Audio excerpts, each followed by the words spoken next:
The twins of innovation, as we like to call them, are really based around this intersection between neuroscience and positive psychology.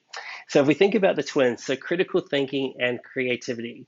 Now, why I call them twins is that we need both to drive pure, true innovation in an organization. Now, and this is also linked back to neuroscience research too. And we see that the brain is lighting up in two different ways here from this graphics. And this is because what the neuroscience tells us is there are two different neural networks that drive creative outcomes. And so on the left here, we see the executive attention network, or EAN, which is our convergent thinking and is well developed in most of us. And then on the other side, we see our default mode network, which is responsible for the divergent thinking part of the creative process.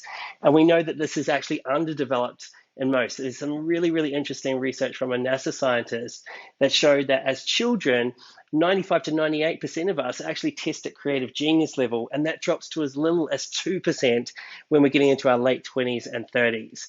That shows us that not being creative is learned, right? So you were a creative genius, and we can teach you to be that again.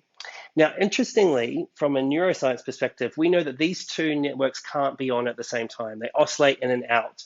And so what we need to learn as adults to create the conditions for us to be creative is that we need to learn how to turn on or create the conditions for our DMN to be switched on and lit up. And that means we need to feel psychologically safe. We need to be stress-free. We need to be well, obviously, as we're saying here, right? And we need to feel calm and relaxed. This is really, really important. So once we have the conditions, we then also look at what are the behaviors that then drive those outcomes as well. And so positive psychology shows that there are other strengths which are highly correlated to critical thinking and creativity. For critical thinking, they're these. So perspective, prudence, which is about risk taking, identifying risks, honesty, love of learning, and fairness. Right? So equity is really important here. When it comes to creativity, we see these strengths. So you will know the most creative people that you know are curious, they're brave, they seek lots of perspectives. And this is where the link to inclusion is coming in as well, right? And that comes in two ways. One, it's about seeking diverse perspectives. We know that inclusion inspires innovation. But the other thing is that we know that when we're in our DMN state, we are actually, because we're psychologically safe, we are the most authentic version of ourselves as well. So we need both of those things to be happening. Zest is so important because mood and optimism is so important for the creative process for divergent thinking. And then here we see, critical thinking being one of those as well. So, as I said, we have looked at over almost 5,500 individuals and assessed them across all of these strengths. And the two benchmarks we've come up with is, first of all, creative intelligence. So we look at those 6 behaviors around creativity. And we've created an index based on those 6 behaviors and people's rankings or scores. And so what we know on average, the index for someone is only 73.62, right? So 50% of people are above that, 50% of people below it. Then when we look at the top 20%, we see that that score goes up to almost 81, and the top 10% almost 85. So we like to think about X factor high potential talent, right? So if you've got someone who has high creativity, high critical thinking, and high capacity, you have got high potential talent there, right? That are going to be adaptable, agile, are going to be taking responsibility for their personal performance and how they turn up to other people as well. Right, so that's our first benchmark. So we're looking for people, how do they score against these 6 creative behaviors? Then when we apply critical thinking, we look at our critical thinking side of things. Interestingly, what we see, which is reflected in the research before, is that our critical thinking benchmark on average is significantly higher than we've had for creativity, right? And again, higher for the top 20% and the top 10%. So here, we're actually looking for people to score at 84 or above for being in that top 20%, for being that X factor talent. Now, what I want you to think about is, imagine if your standard distribution didn't look like this, but that actually you had a disproportionate number of people on the right-hand side of average, above average, right? If you can increase that, we're moving away from this, old sacred cow thinking that only 20% of our people could be high potential.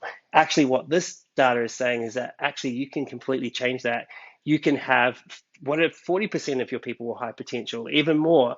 How would that look and feel as your organization, and how would that reflect in the business performance of your organization? That's what really excites us.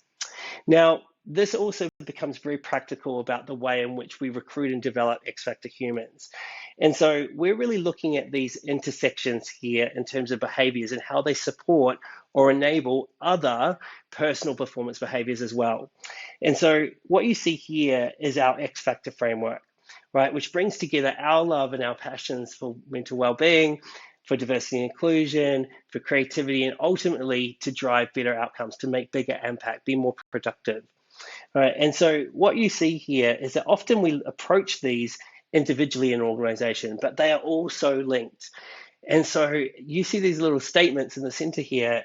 And this is where we want to ask ourselves, if you have people that are able to say these things, they're able to say, I'm self-aware and I feel I belong, that I feel safe and I'm empathetic to others, that I'm inspired and in flow, and that I'm focused and insightful.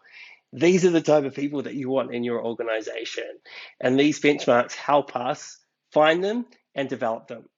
Now, when it comes to recruiting and developing, we're then looking for these really, I guess, simple four things that we're hiring for or developing in people. So we want to know, let me see if I can move myself around here.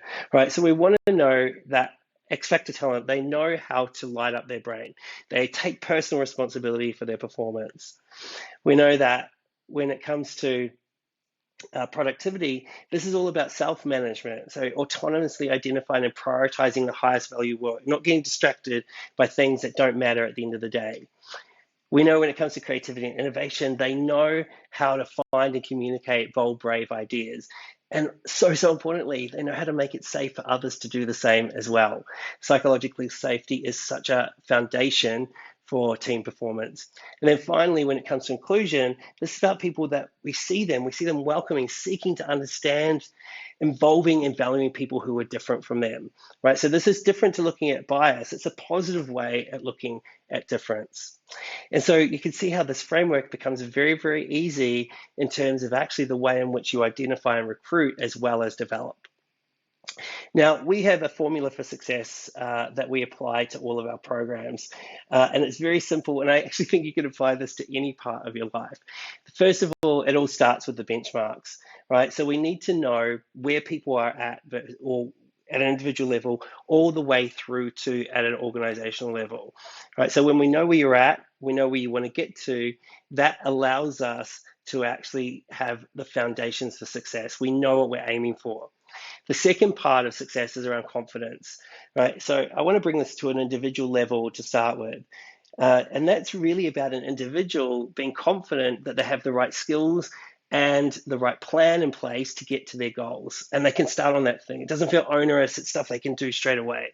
Now, what's important in this is these skills that we're teaching people, you don't have to be a neuroscientist or a psychologist, right, to do this well. You just need competence, right? Competence, not mastery, to actually achieve these benchmarks. That's the amazing thing about it. And then finally, what we know is how we want to make sure that everyone gets there together, no one gets left behind. So community is a big part of driving success. We know that accountability and support from a community is going to increase the likelihood that people achieve their goals. And so that's built into everything that we do. And you can apply these 3 C's of success at a personal level, a leadership level, and an organizational level too. So that was an introduction to the EnergyX Innovation Benchmarks. If you've got any questions about any of that, I look forward to discussing this in more detail with you. Thanks so much.